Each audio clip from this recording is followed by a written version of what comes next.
सके मैं किसी से भी झूठ बोल लेता था, लेकिन वो पंडित था, हमारे दिल तक उतरा हुआ था। हमने कहा नहीं पंडित जी हम पढ़ नहीं पाए। उसने कहा ये अखंड ज्योति फिर रख लीजिए, मैं 5 दिन के बाद आऊंगा फिर लेके जाऊंगा। मेरा मन नहीं था, मैं अखंड ज्योति पढ़ना नहीं चाहता था, मैंने रख ली। 4 दिन बीत गए, मुझे पता था कि कल पंडित जी आएंगे फिर लेने के लिए, और मैंने पन्ना उठाया और उनका पेज पढ़ा। कहे आज तक मैंने कभी फिर अखंड ज्योति छोड़ी नहीं। मैं उस अखंड ज्योति को जब मैंने पढ़ना शुरू किया तो उस महीने तो पढ़ा ही पढ़ा। मैं जहां जहां मेरी पोस्टिंग हुई, मैंने सबसे पहले गायत्री परिवार के लोगों को खोजा है और एक ही बात कही है, मेरे अखंड ज्योति कैसे आ सकती। आपको भी यही काम करना है, गुरुदेव के संदेश को, गुरुदेव के उस शरीर को लेकर के जाना है, और यही पीड़ा सबके घरों की दूर कर पाएगा। और कोई नहीं, दुनिया जली जा रही है। आप किसी के कंधे पर हाथ रख के तो देखिए, वो रो देगा फपक करके आपके सामने। वो आज रोने के लिए लोग बैठे हुए, बड़े बड़े घरों के लोग, उनके घर में कहीं चिंता की लकीरें इतनी ज्यादा है, कोई खुश नहीं है। मैं केवल इसलिए कह रहा हूं कि कल आप जा रहे हैं, माता जी को साथ लेकर के जाइएगा, माता जी का व्यवहार साथ लेकर के जाइएगा। आपके मुंह से कोई ऐसी बात नहीं निकलनी चाहिए। उसके बाद खाना कम मिलेगा। हम लोग जब पहली बार टोली में निकले तो जीजी ने 2 बातें कही थी।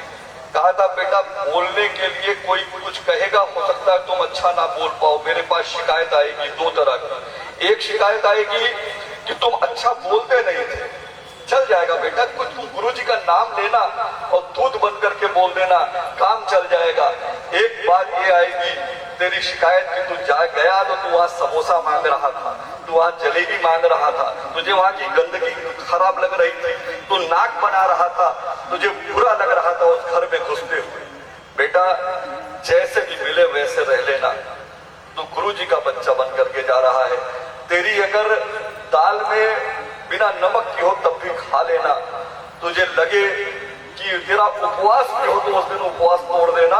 तू केवल एक काम करना, तू गुरु जी का बच्चा बन करके जा रहा है। तेरी ये शिकायत नहीं आनी चाहिए कि तू मांगता रह गया, तेरी नाक सिकुड़ रही थी, तू दूसरे को अपना नहीं पा रहा था। मैं निवेदन करूंगा, आप बहुत सारे घरों में जाएंगे, हो सकता है आपको अच्छा ना लगे, लेकिन आप उसको अपनाने जा रहे हैं, अपना विस्तार करने जा रहे हैं। बुरा से बुरा लगे तब भी गले लगा के आइएगा। जीजी के पास जब आप पहुंचते हैं ना तो जीजी क्या पूछती है, जो माता जी के पास गए होंगे, जो जीजी केवल इतना पूछती है, बेटा खाना खा लिया था क्या, कोई दिक्कत तो नहीं हुई थी रास्ते में आते समय। हम लोग की पूरी थकान दूर हो जाती है, केवल एक लाइन हम लोगों ने सुन ली। आप भी जाइए ऐसी कुछ चीजें याद करके, बेटा ठीक है भैया, आपकी कोई तकलीफें दूर करने के लिए इन गायत्री परिवार के लोगों को बनाया गया है, तकलीफें बांटने के लिए नहीं बनाया गया है। आप निश्चित ही कल से जो आप तैयारी करने जा रहे हैं, मन में आज रात में एक भाव जरूर बना लें कि हम माता जी आपका संदेश, आपके दूत बन करके जा रहे हैं, आपके अंगवयव हैं जा रहे हैं।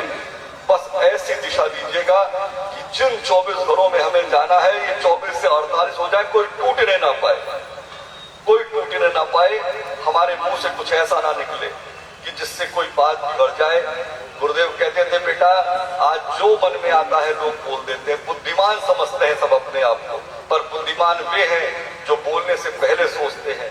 मूर्ख वे हैं जो बोलने के बाद सोचते हैं, और पागल तो वे होते हैं ना जो बोलने से पहले सोचते हैं ना बोलने के बाद सोचते हैं।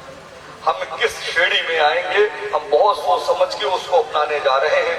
यहाँ नाद योग शुरू होने जा रहा है, मैं अपनी बात को विराम दूंगा।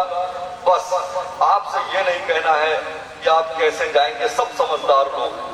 बस कल जब आप विस्तार करके आए, ये कल आपको केवल इसलिए भेजा जा रहा है कि आपके अंदर एक नई उमंग आए, एक नई तरंग आए, और गुरुदेव को स्थापित करके आए, देव परिवार का विस्तार करके आए। इसी के साथ अपनी बात